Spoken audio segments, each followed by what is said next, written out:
Welcome to A Wild New Work, a podcast about how to compost capitalism and the norms of dominant culture and answer the soulful callings of these times we live in, which includes the call to deepen our relationship with the earth.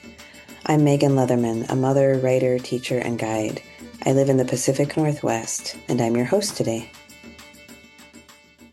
Hi, friend, and welcome. It is a dark, rainy morning here, and we're in the early fall period. It's an excellent day to talk about composting capitalism. And the autumn, of course, is a time of great feasting for the earth. The earth, the soil itself, will be feasting on all that dies and is dying, including capitalism. So, composting capitalism is the name of a class I teach, but it's also a much bigger idea. And there's so much to say on this topic. It's such a rich source of redefinitions and new possibilities and orienting. And I hope today's episode is a starting point that will feel really supportive to you, whether you have taken composting capitalism in the past, or you're signed up for this next round, or will in the future, or even if you never take the class. I hope that this is just really good learning for our whole community. So I think that's all I want to say at the outset. A couple of quick announcements. The first and most relevant one is that the class, Composting Capitalism, starts tomorrow, October 1st. If you're listening to this after the 1st, but it's still within the first week of the class, like by October 8th, you are welcome to join up to a week late and you can catch the recording. But this is an 8-week class on the origins of capitalism in Western Europe in the 1500s to 1800s or so. We move through Silvia Federici's amazing book, Caliban and the Witch, and we also look at 3 major antidotes to capitalism, 3 areas of life that had to be destroyed in order for capitalism to take root: folk magic, land connection, and generous exchange. It's a really amazing class, not necessarily because of me, but just the kinds of people who are drawn to this work and Federici's material. Again, just like I hope this episode is, it's just so rich, and you're welcome to join us. We will be meeting on Wednesdays, and there are lots of financial accessibility options, including the choice to take it for free if you need to. And you can learn more about that at awildnewwork.com/composting-capitalism. I also want to say that I've still got some space for one-on-one clients if you are in the midst of composting a big working life or a part of your working life, or if you're composting ideas about where you thought you'd be in your work by now and you need to reimagine something new. I'm happy to hold space for you. And you can learn more about that at awildnewwork.com/guidance. If you are listening and you just know you want to go a little bit deeper this autumn into the aspects of the season and the learning that this season makes available to us, I have a journal for the autumn season and also teach monthly seasonal classes. You can learn more about all of that at awildnewwork.com. Thank you to the members of Eagle Creek who are pitching in every month to make this work sustainable and available to all. I send Eagle Creek members a monthly behind the scenes email. They come to our monthly classes for free, and there are some other benefits as well. Essentially, Eagle Creek helps me to make this podcast and the newsletter. So if you're listening and you have listened for a while and you really appreciate the show, that's one way that you could contribute and be in a different kind of reciprocity with me. So with that, why don't we shift into our opening invocation? So wherever you are, whatever you're doing, I encourage you to just do something sweet for your body right now. Either a deep breath or letting out a sigh or a stretch or a jump, just whatever would help you feel nice and shift into this container with me. May each of us be blessed and emboldened to do the work we're meant to do on this planet. May our work honor our ancestors, known and unknown, and may it be in harmony with all creatures that we share this earth with. I express gratitude for all of the technologies and gifts that have made this possible, and I'm grateful to the Multnomah, Cowlitz, bands of Chinook, and Clackamas tribes, among many others who are the original stewards of the land that I'm on. May this episode be one small stitch in the great reweaving of right relationship that so many Indigenous teachers are calling us into. And so it is. Okay, well, I want to start with some definitions. You might remember that autumn is the season of the mineral element.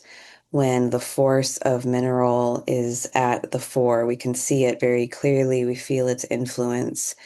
Mineral is the force of decomposition and decay. It is the dying leaves, the dying plants, the dying animals. It is the decaying stone. It is the bones. It is the force of essentially enabling new life to occur. And it's the step that has to occur before anything new can be born again.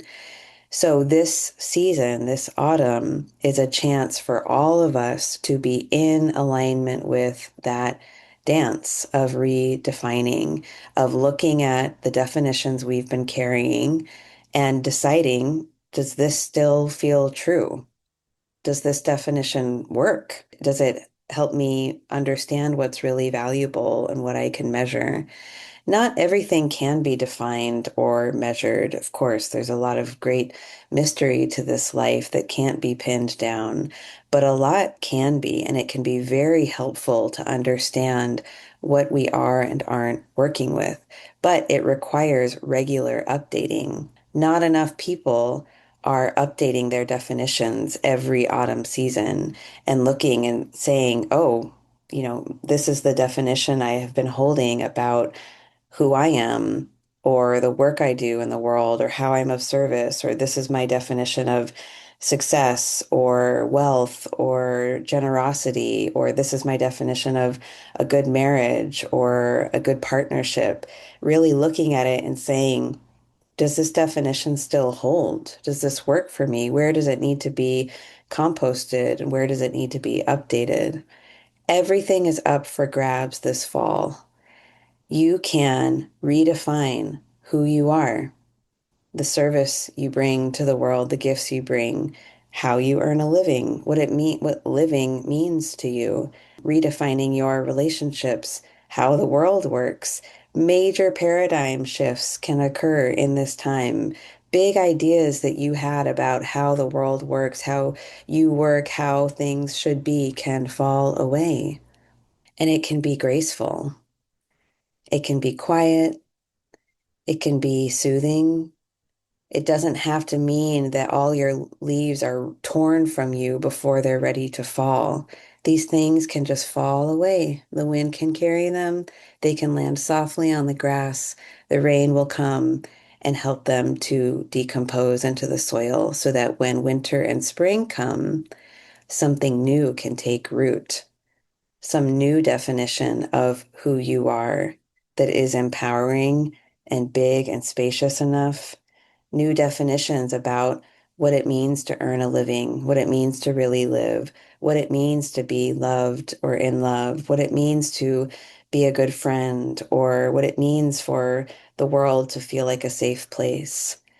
Imagine how much energy you could gain and cultivate if new definitions began to grow in the winter and spring that felt really alive and affirming to you and life-giving. So we want to be clear about what we're talking about because when we're not, it's the medicine can't get in as precisely.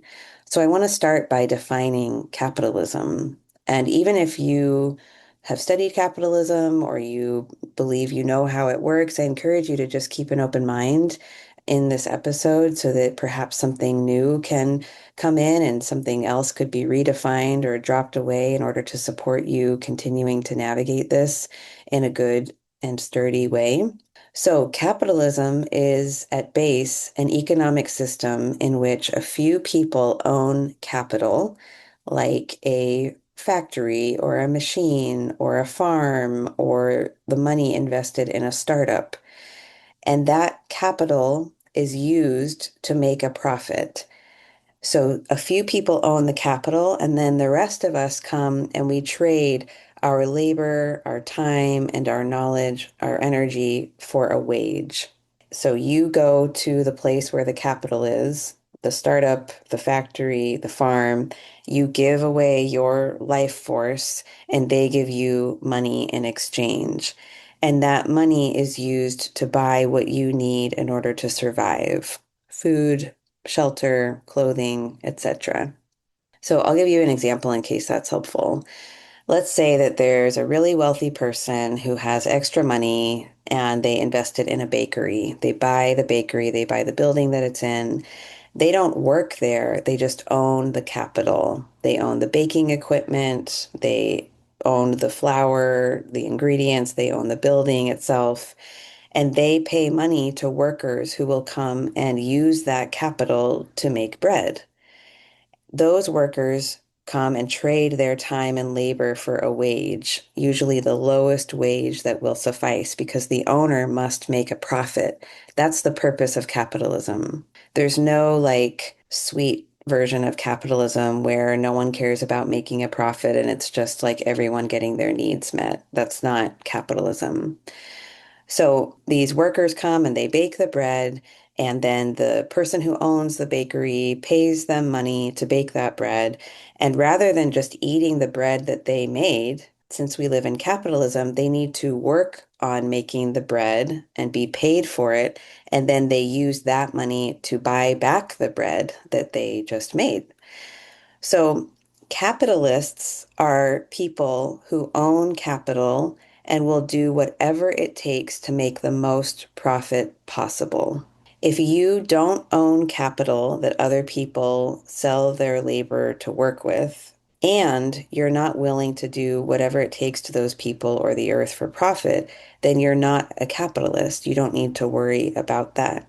Even if you're a business owner and maybe you do own capital, like you own something that people come to work on, as long as you're not made manic for profit and willing to sacrifice anything in order to get there, I think you can still be in some kind of healthy arrangement. I don't think it's ideal, but nothing is ideal in this system. We're all having to make a lot of compromises. So all of you listening can let go of the idea that you might be bad or that you might be a capitalist or that you are in any way responsible for this system existing and being the way that it is. Maybe not in any way responsible because we all carry some kind of responsibility, but I'm going to talk a little bit later about healthier ways to relate to this system because capitalism is much bigger than any one person or group of people.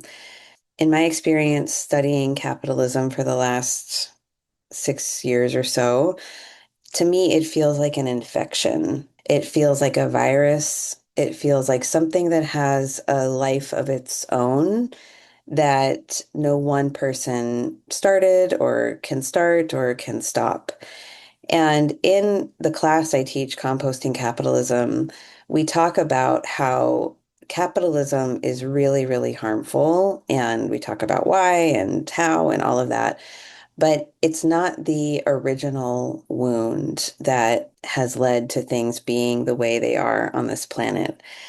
I believe that empire is the original wound, the point at which humans began shifting away from a relationship with the earth that was animate and sacred and reciprocal and intimate into a relationship that was about dominating the earth and then dominating others and dominating themselves and dominating all beings on this earth in order to gain power and wealth. So there was empire long before there was capitalism. Capitalism emerged long after the collapse of the Roman Empire, and there is still empire today, and capitalism and empire work together. So empire is like this original wound. We got stabbed or there was some separation, some tear. And then in the 15th century, after the collapse of feudalism, capitalism comes in like a staph infection. So there was already this wound. It wasn't healed. It wasn't being tended to. There was an opening there where something really nasty could get in. And there's that saying that like the staph infection is what's actually going to kill you, not the original wound. So empire and capitalism both need healing. Even if we hit rewind and went back to the days before capitalism existed, I don't think many of us would want to live in the Roman Empire. It didn't sound like a very friendly, welcoming place. I don't want to be enslaved or colonized. Many of us have ancestors that were harmed through the expansion of empire, like Rome and other empires. So we don't necessarily just want to hit rewind, but capitalism is a huge source of depletion and harm that needs to be healed so that we can also get back into that original wound and heal that as well. So, capitalism, like I said, emerged in the 15th century after the collapse of feudalism, and it started as a counter-revolution, a response by those in power, landowners and nobility and the church, as a response to increased power that was building among workers and peasants. Okay, so there was this opening where working people, poor people, peasants, people who had worked as serfs on the land actually had a lot of power. They could demand a high price for their labor. They were no longer indentured or tied to the land or the lords. There were these openings of freedom and real power where people could begin to imagine a more communal way of living. And then capitalism comes in as a response to that to try and clamp down on that increase of power. Its origins were violent, and it required the destruction of entire communities and lifeways, both in Europe and in the Americas, and now all over the world. It required that in order to get a foothold and begin and gain power. So, misogyny, colonization, racism, ableism, all of these are used by capitalism to force more people into wage labor and increase profits for those holding capital. And I know that might sound like such an exaggeration or like, geez, calm down. But it's really not. It's actually like very clear when you look at the history and the propaganda of this time. Capitalism was much bloodier than any of us were ever taught in school or ever maybe aware of in our adulthood. So that's a little bit of defining capitalism. Another definition that I want to start out with is composting. Like we see in this autumn time when the element of mineral is so strong, there is a natural process whereby something that was once alive dies and is broken down into parts that can be digested by the earth. We see this all year long and especially in the autumn. You throw an apple into the meadow, and the earth's helpers, the bugs, the scavengers come along and they turn it into food for themselves and for the soil. You eat a meal, and your body digests the food and turns it into your poop. Digestion and elimination, decomposition is a natural process. It's absolutely essential and core to life on this planet. Composting is working with and kind of speeding up that natural process. Composting is when you create an ideal environment in which fungi and bacteria can thrive and break down the organic matter that is there. So it's intentionally supporting a natural process.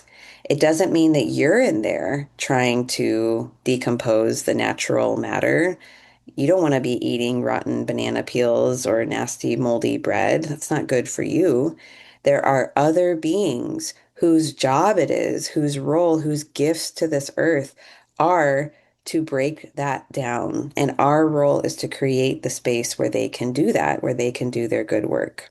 There are so many other terms and ideas and definitions that get really weird in capitalism that need to be redefined. And we don't really have time to do that today. But a couple of the big ones are what it means to be a worker. I think a big block for some people is this like white ascension class myth where like I was not taught to identify with the working class. I was taught to identify with the capitalist class. And the truth is, almost all of us, maybe 99% of us, are workers. We trade our labor, our life force, our energy, our time in order to receive money. And if we don't do it ourselves, then we're dependent on someone else's wage, a spouse, a partner, a friend, or we might be dependent on the state to give us not a wage, but an income if we're not able to trade our labor ourselves. So all of us are workers, and I encourage you to see how it feels to try on that identity. Worker, what does that mean? What does that do for you? Or where do you kind of bristle and not like that? Labor is another definition that could really use a big update. Capitalism requires that a lot of labor be unseen and hidden. That's a big part of Caliban and the Witch, is how much of women's work, quote unquote, had to be made invisible in order for capitalism to succeed. So some labor gets deemed valuable and you can be compensated for in this system, but a lot of labor is made invisible and is not deemed worthy enough for a wage. I believe all labor is sacred, even if it's not paid, even if no one is paying you for it. The labor of texting your neighbor to see if they're okay, feeding yourself, watering the plants, the labor of caring about our world, the labor of healing your own wounds, healing and giving your body what it needs. All of that is labor and it's sacred. And just because you don't get paid for it does not mean that it's not incredibly valuable. Capital is another thing that needs to be way redefined. Everything in our world capitalism has attempted to commodify. So the resources of the earth, human beings and what humans can or can't do, animals that are used for labor or whose bodies are eaten and turned into meat. So much gets commodified in this system. Nothing is sacred in capitalism. Everything has a price tag and is evaluated as either valuable or not based on whether it could be sold or traded for on the open market. So, changing our relationship to ourselves to see ourselves as whole, huge, beautiful, sacred beings and not just commodities whose labor is meant to be sold for a price is a big part of this work. So some of you might be listening and feeling like, well, why do we have to compost capitalism? Isn't this the best we can do? It's not really that bad. I would rather live in this than as a serf on a landowner's estate in Europe, cold or uncomfortable or working in this backbreaking way. And those are all totally valid feelings and thoughts, and part of the great myth of capitalism. This myth that capitalism was some big step in the direction of progress, that our world would be full of suffering and a very dark place without capitalism. Those are all part of the myth that has to be composted and falling away here. I think it's totally valid to, appreciate how much some of us have in this system. I'm like comfortable in a house. I have heat. I have windows and a roof. I have the internet. Capitalism can look very luxurious and comfortable for many of us. And if you're in that position and wondering, like, well, do I really want it to change? Like, does that mean I have to, take a vow of poverty or live without shelter or not have my needs met? That's not what I'm saying here. But I do encourage you to be honest with yourself and sit for a moment and think about how capitalism feels to you. At the end of the day, you are forced to make a living or depend on someone else's wage or depend on the state in order to survive. Everyone at varying levels is vulnerable in this system. And by design, there are not many meaningful safety nets because capitalism requires that many, many people are working a lot in order to generate a lot of profit for a few people. So if there were ways to not work, like if it was easy to not have a job or support yourself in a way that didn't require you to work full time or part time or depend on someone else's labor, then it would be harder to force you into a job, into a wage. So this is a very vulnerable system where we are very vulnerable inside of it. And it can look fancy or comfortable or nice, but if you just pull back a couple of layers or consider what would happen if you could no longer earn a wage, I think you'll see the real viciousness of this way of living. There are other ways that humans can live and support themselves, and this was possible for many hundreds of thousands of years before capitalism and even before empire. Even now, we don't have to rewind necessarily. There are other possibilities that may not seem very likely right now, but can absolutely grow the more composting we create, the more good, fertile compost we make, the more seeds can grow in the spring and springs beyond.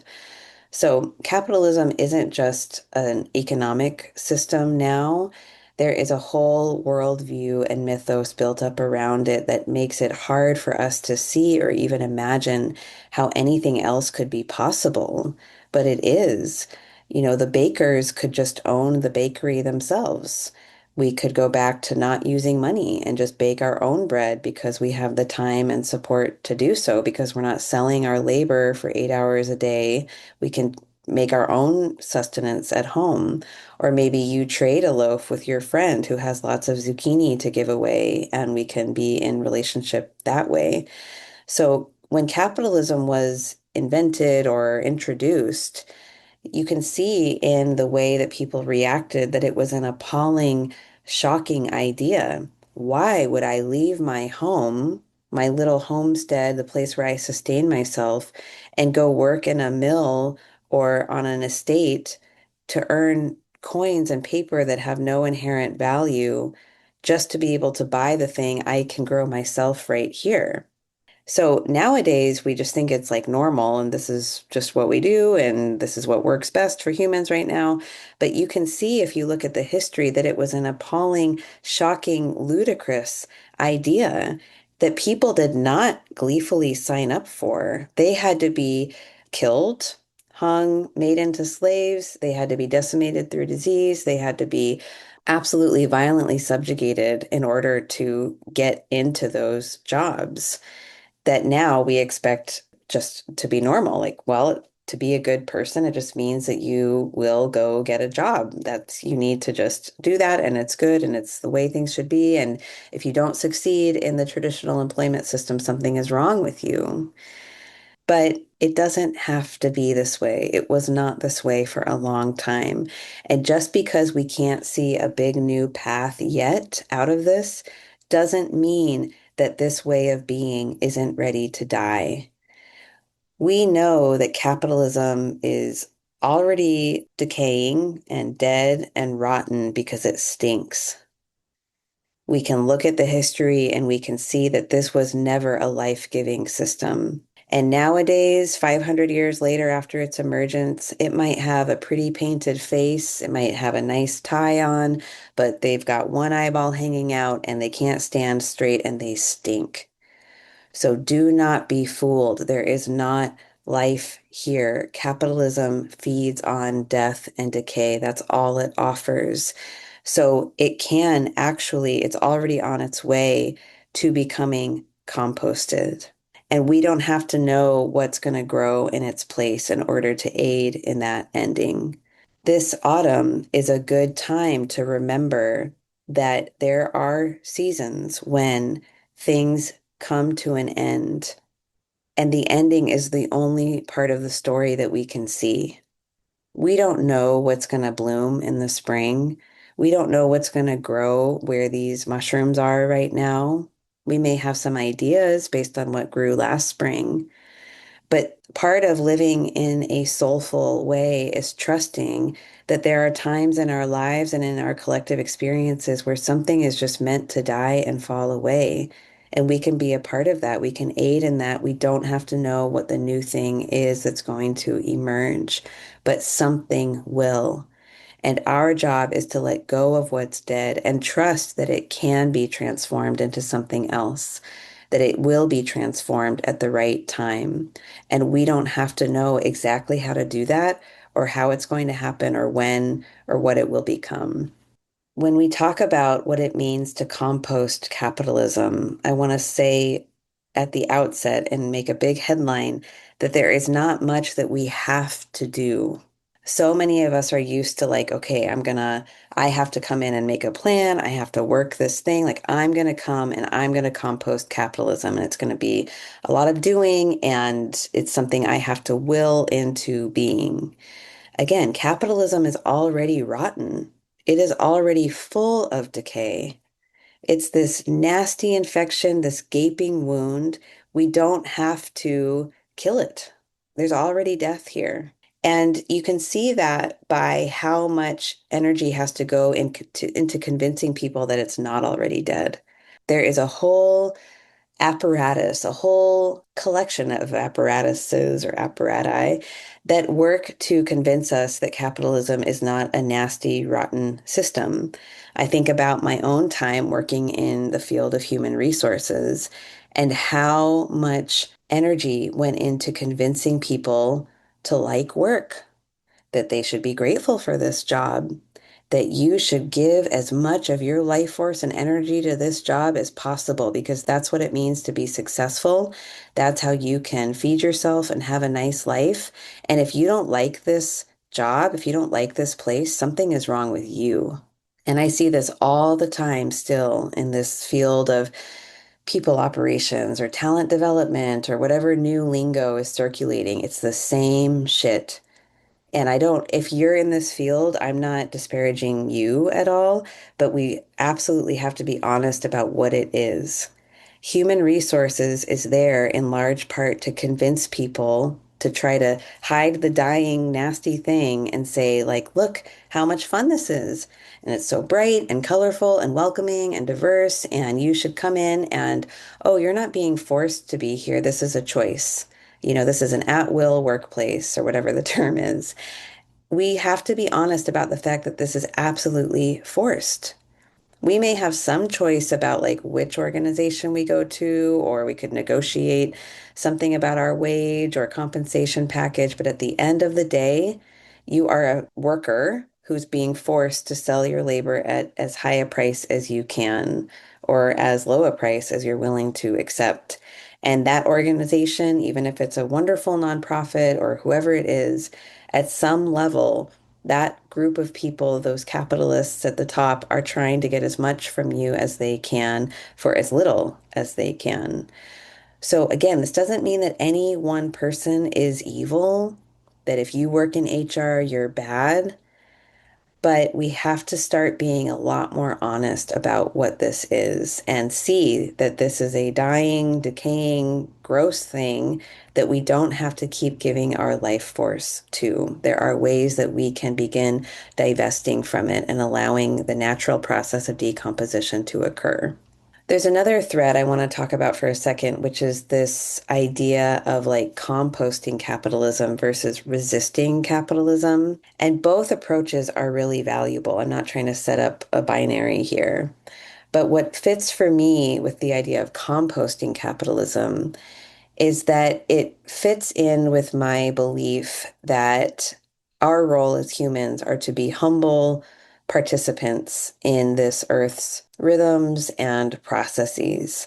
And composting is a natural process that I don't know how to do myself. Again, I'm not a fungi or a bacteria that knows how to turn a rotten apple into soil, but there are beings who know how to do that. The earth knows how to do that. So composting just feels like a much easier, approachable, not easier, but like a much more true way to relate to this work than resisting does. Resisting feels like a lot of pushing. It feels hard. I feel depleted when I think about doing that. So If you feel called to the idea of resistance and that feels like a definition that's really valuable to you, I honor that completely. But if you have felt worn out by that, or if it doesn't necessarily land for you in the ways that it once did or never did, I encourage you to try on the idea of composting capitalism, allowing the earth to compost capitalism. And I'm going to talk about what that looks like in a minute. Composting is an elegant, simple process. It is complex, but it is elegant, and all of nature and her processes are elegant. We have this assumption as humans, we're so used to like turning everything into some cumbersome thing. We have to have this whole like big chart of how it works and look how complicated it is, and it's really overwhelming when it's actually, it can be a very simple, easeful process. There are beings, again, in the natural world whose job it is to decompose dead matter, who can eat dead and decaying things with ease, who like to eat it, who are good at it and turn it into a source of nutrition for the new life that's to come. So we don't have to do this alone. We can help set up composting sites for sure. Like our own body can be a site where capitalism can be composted. We can create group spaces or rituals or a place on the land that is dedicated to composting capitalism. And I'm kind of talking in metaphor and also literally, and I hope we can just kind of oscillate and be in the in between there because nothing that we're doing in the material world is separate from what's happening on a spiritual level. So both are true at the same time. I believe your body can literally compost capitalism by digesting old beliefs and stories and the effects and harms of capitalism. I also believe the earth can literally digest capitalism.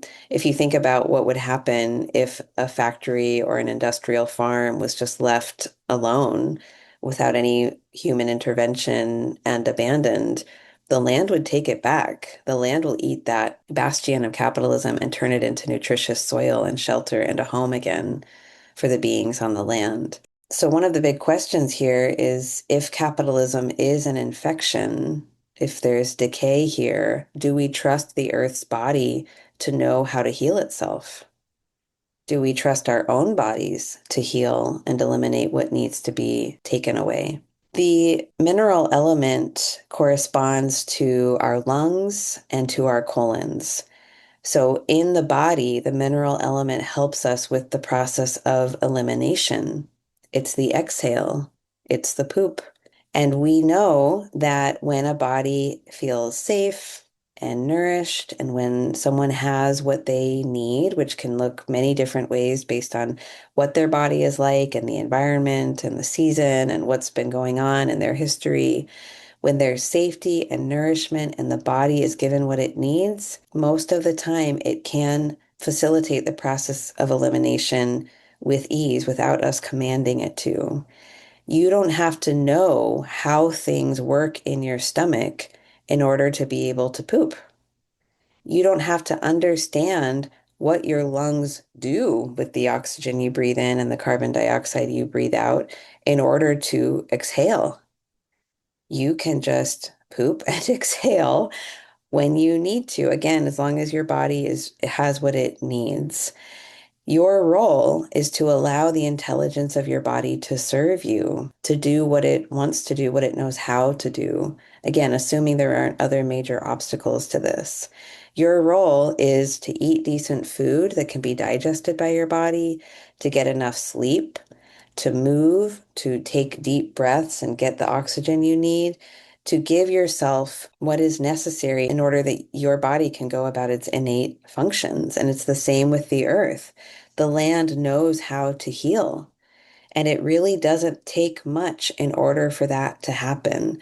There are still many beings on this planet who are ready and able to decompose what it is that has to be decomposed.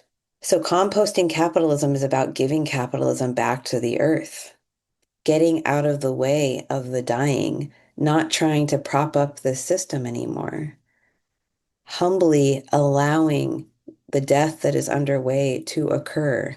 tending to the infection that is here and giving the body of the earth what it needs in order to heal itself. And that doesn't mean that we just allow everyone in the world to be harmed in the midst of the collapse of capitalism, because as capitalism is collapsing, it gets even more, well, actually, that's not true. It has always been a viciously greedy and violent system, and we just see the ongoing waves of that. Capitalism has to find new sources of wealth and land and human labor and consume it in order to survive.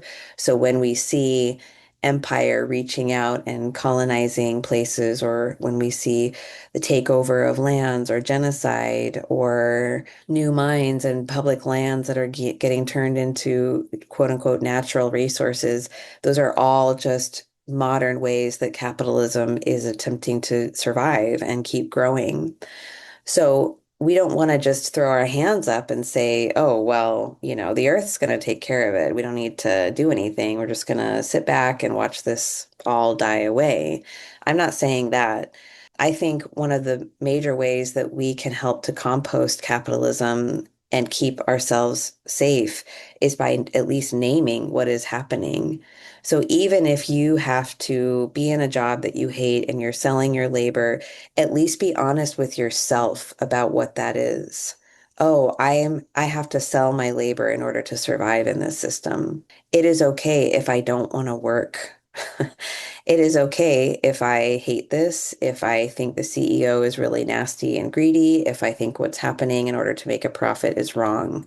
At least be honest with yourself.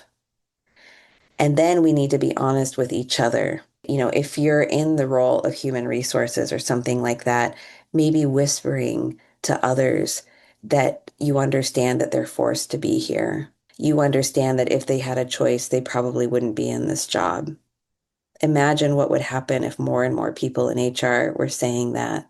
So we want to tell the truth about what this is, how this system works, the fact that it is violent and unforgiving, accepting that there's no like great normal that we want to get back to. It's not like capitalism was all fine and sweet and nice and working before COVID or before Trump got elected or before Elon Musk. Those are just natural outgrowths of the system and the wound that has been in place for a long time. So, a big part of composting capitalism together is accepting this great dying that is underway, accepting that we might not have the cushy, comfortable, safe future that we envisioned, accepting that capitalism is going to keep trying to survive, keep trying to consume the labor, the land, the well-being of others in order to keep itself going. And I know that's really big. And I hope you'll hold your heart and this autumn that you will allow minerals wisdom around grief to come into your being.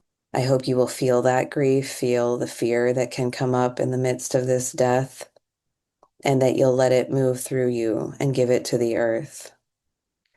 Remember that the earth knows what to do with this. The earth will literally feast on the decay of capitalism, the waste that it creates, the abandoned buildings, the grief that we feel as people caught up in this system. She knows what to do with that. We don't have to hold it. We do not want to hold it in our systems ourselves. And being honest about what this is and telling the truth about how it feels to us creates a lot of space. It's like giving your system enough of a relief that you can actually exhale or go poop and feel better. So I want to bring this down into the day to day a little bit more so that it feels personal and accessible to you. So a big part of composting capitalism, just like in our own day to day, not as individuals per se, but just as like discrete parts of the web of life. And so that means that whatever you do in your being to digest and compost capitalism creates a lift, a lightness to the whole web around you. Even if you never say this is what you're doing, other people, other beings around you will feel the heaviness that's been lifted from you and given back to the earth. So, a big part of this is just you holding an awareness in your being that capitalism is rotten, that this way of living is unnatural, and you don't have to keep pretending that you like it. You don't have to keep pretending that you really want to get a great new job. You don't have to keep pretending that you like going to work if you don't all the time. Give yourself that honesty and awareness. There's also a commitment that's needed to stop, as much as we can, stop relating to ourselves and to others as commodities. Not everything has to be transactional. We've gotten really used to things being convenient and quick, and I just pay you for this and you give me that, and that's all it is. And sometimes that's fine. But could you relate to yourself not as a commodity that needs to be mined and extracted from, and others aren't that way too, including the more than human beings around you? Could you relate to yourself as so much more than that and bring in less transactionality and maybe slower modes of connection or increased vulnerability instead? And then I think what's needed is also a loosening of control and a humility again, that I cannot end capitalism. I cannot change everything that's happening overnight. My role, again, is to become a little composting site where every autumn, especially, and all throughout the year, but in autumn especially, I am giving myself what I need for my body to compost capitalism, and I'm doing whatever I can to support the earth as she composts this nasty system.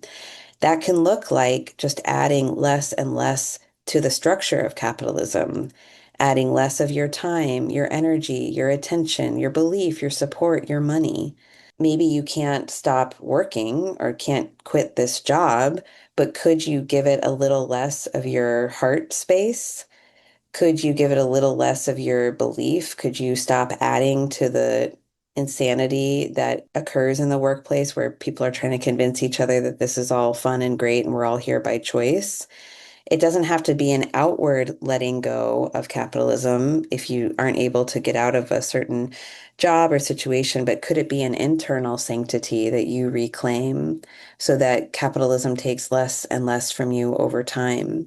And as you add less to it, the system can weaken even more and become more vulnerable to healing, the healing that's available. So some of it is adding less and less and just giving yourself permission to not continue propping up this system in whatever way that works, that looks like for you.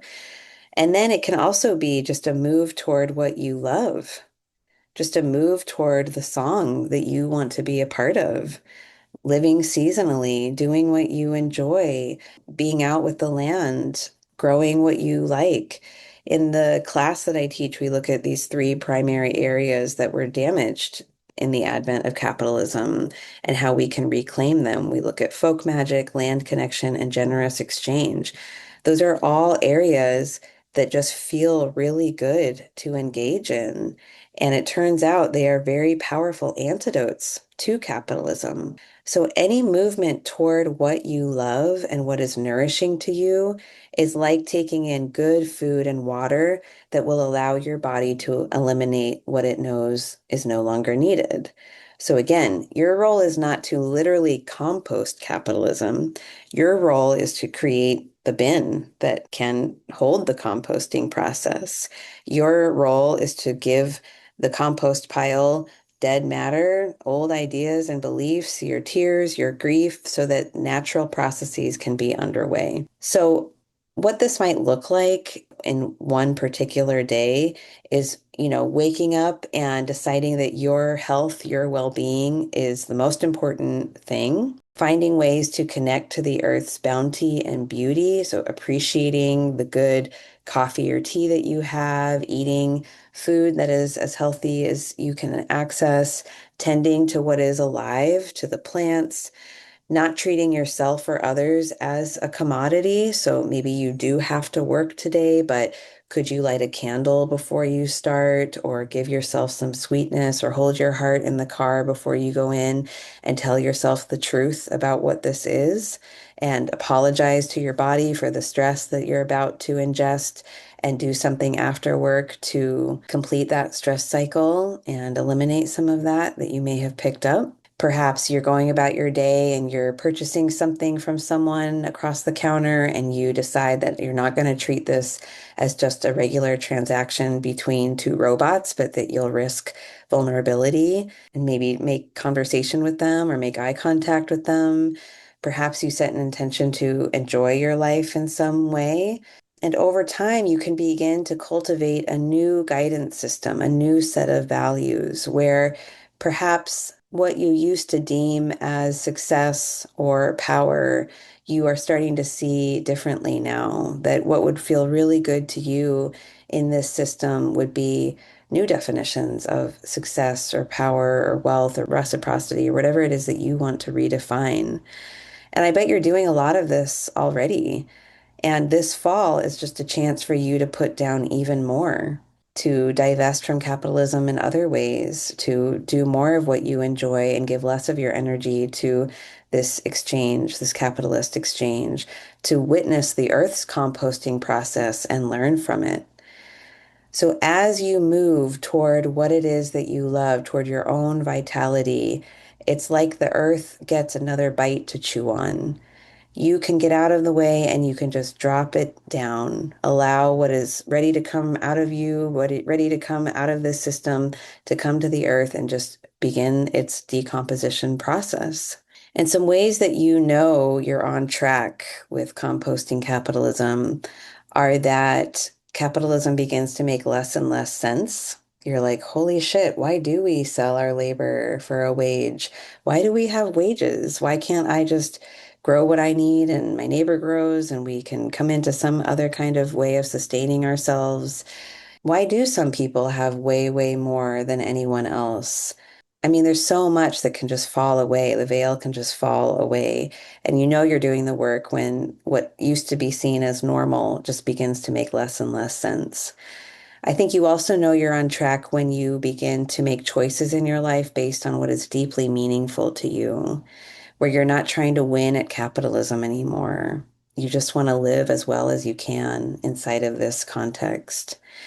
And capitalism's grip on you will become less and less fierce, less internalized, even as you have to survive inside of it. So you may still have to have a job or run a business. You may still need to earn an income. You may stay in a marriage because that person provides income for you. We all have to make really hard choices inside of this. But maybe it's not the choice plus the self-judgment and belief in capitalism that stays. Maybe we make the choice, but we can still be honest about the fact that we have to make that choice. Or we can begin to see that we're not bad if we're making those choices, or we're not bad if we don't want to work, if we want more, if we believe we're meant for more than this. So that's what I have for you, my friends. This is one of those episodes where I feel like, did I say anything coherent? Did any of that make sense? Was it too all over the place? Sometimes I really feel that way about certain episodes, and this is one. But I hope that it has landed for you in some helpful way. I hope that it helps you to redefine yourself, your labor, your place in the world, and helps you to get out of the way of the composting process that is already happening and to give what you can to it through your grief and your divestment this fall, whatever that looks like for you. And just trust that your body knows how to do this and the earth knows how to do this. In 2 weeks, I'll be back with a new episode, a conversation with Elspeth Hay, author of Feed Us with Trees, Nuts, and the Future of Food. I think you're going to really like that one. Again, if you would like to go deeper, the class Composting Capitalism begins tomorrow, Wednesday, October 1st. There is a autumn journal for you about surviving capitalism and working with the medicine of this season. And I am available as a one-on-one guide if you know that you're doing some big composting in your working life this fall. Links for everything are in the show notes, and you can also find it all at awildnewwork.com. Of course, thank you again to Eagle Creek members who are showing up and pitching in monthly to help make this podcast possible. I really appreciate your contributions. I hope all of you take such good care, and I'll see you on the other side.